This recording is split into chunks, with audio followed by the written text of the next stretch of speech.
Quick, what do you think of when you think of messaging apps?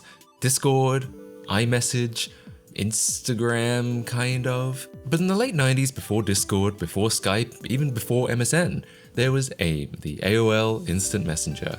If you weren't around at the time, it's hard to describe how big AOL was.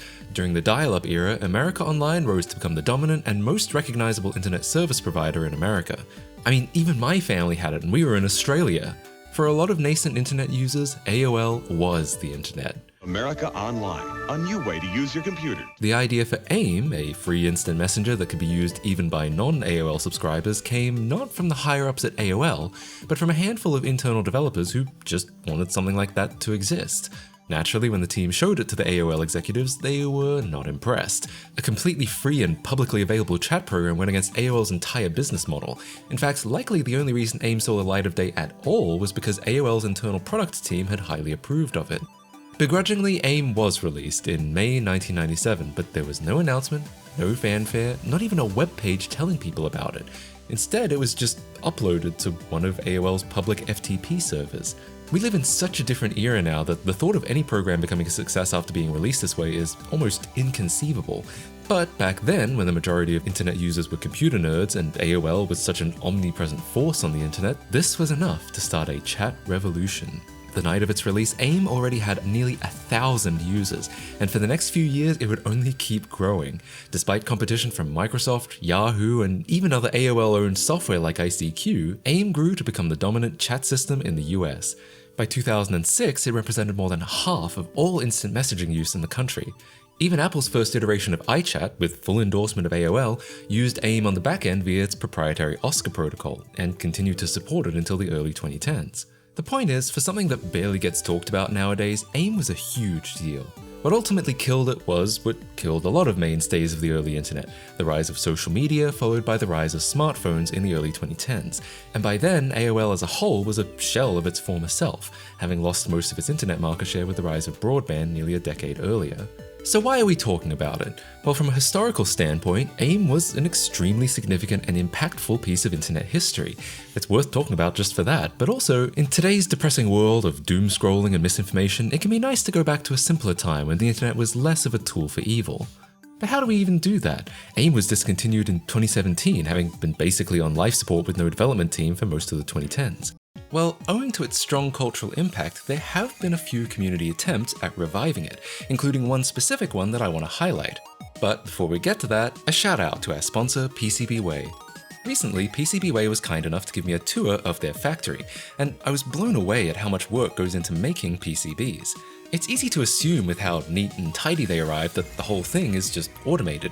And sure, there are a lot of expensive looking machines, but there are also a lot of real people working to make sure every PCB is printed perfectly.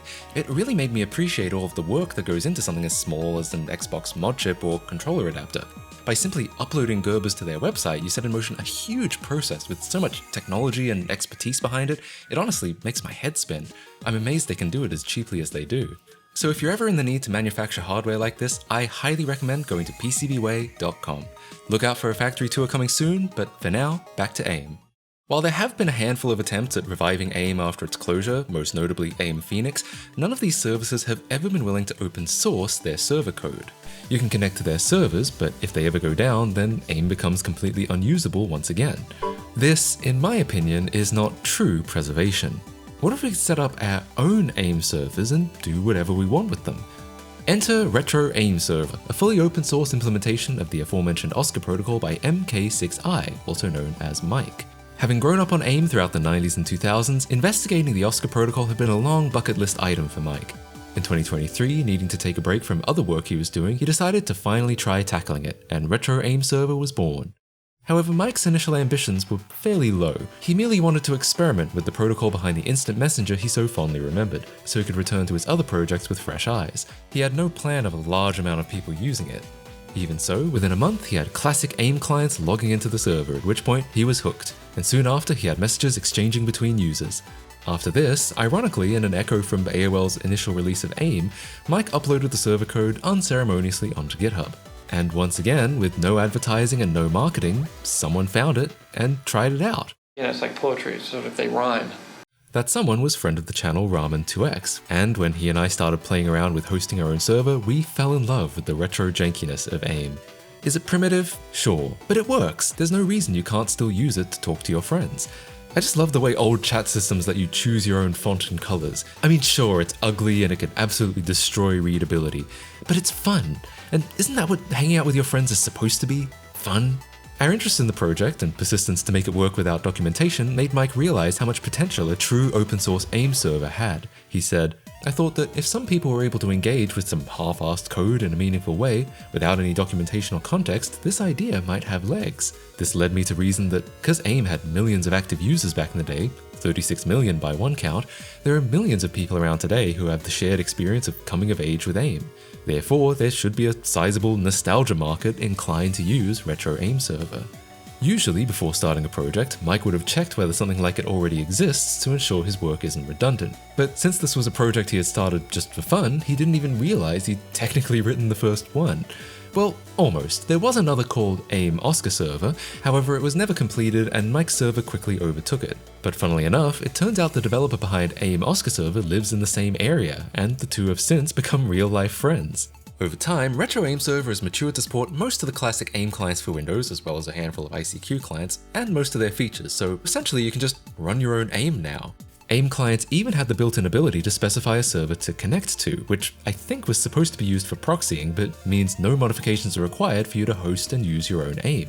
Mike's goal is to make the server as accurate and authentic as possible, so that all Oscar clients, both official and unofficial, can be revived and used today. As such, if you used AIM before, it should feel nearly identical to how you remember, just probably with a few less friends online. Though Mike's other goal is to help foster this small but growing community of classic AIM enthusiasts by giving them the tools they need to keep it all going. And it seems he's well on his way to doing so. Funnily enough, as popular as AIM was in the US, and despite my family having AOL for a brief time, I never used AIM before this. Outside the US, it was much more common to use competitors like MSN. I mostly just saw references to AIM on old forums, flash games, and early YouTube videos. So when I use AIM, it's not necessarily from the perspective of nostalgia, it's from the perspective of history. Contrary to what you might think, it can be just as interesting, if not sometimes more so, to relive something that you weren't around for than something that you were. It's like stepping into an alternate universe of what things might have been like had you been born at a different time or a different place. So I'd encourage you, even if you aren't nostalgic for AIM, to check it out and give it a try. While you can obviously set up your own server, there are also existing instances of it you can try, such as ChivaNet's AIM service, which is publicly available and endorsed by Mike himself. If you do want to set up your own, there are plenty of getting started pages on the GitHub. The server is written in Go and should run anywhere Go is available, and it provides a simple REST API for administering and managing the server. If you've ever worked with modern server software before, you should have no trouble setting this up. Mike is also looking for contributions from both developers and non-developers. If you're an experienced Go developer, Mike is looking for someone who can help mentor potential contributors on the language and the ecosystem, and additionally help with bug fixes and feature requests. If you're not a developer, you can help by testing. There are literally hundreds of clients out there that support Oscar, both official and unofficial, and Mike is currently looking for someone who can help catalog, track, and test them all against Retro AIM server to see if there are any issues that still need resolving. Both of these would help Mike focus on the core work where he feels his time would be best spent. The best way to get involved is to join their Discord, link in the description. If you're interested in hearing more, Mike actually presented his work at JawnCon last year, and you can watch his entire presentation on YouTube, link also in the description. Finally, Mike wanted to shout out all the people who have worked on documenting the Oscar protocol before him, as his work builds on the work of others from the past few decades. For me, I've loved playing around with AIM. That sound is so late 90s that I just can't help but love it. And despite never being an AIM user as a kid, that running man became such an iconic logo that I still feel nostalgic seeing it. Anyways, thank you for watching. I hope you enjoyed this video, and I hope you're inspired to relive more chat systems from the good old days. See you in the next one.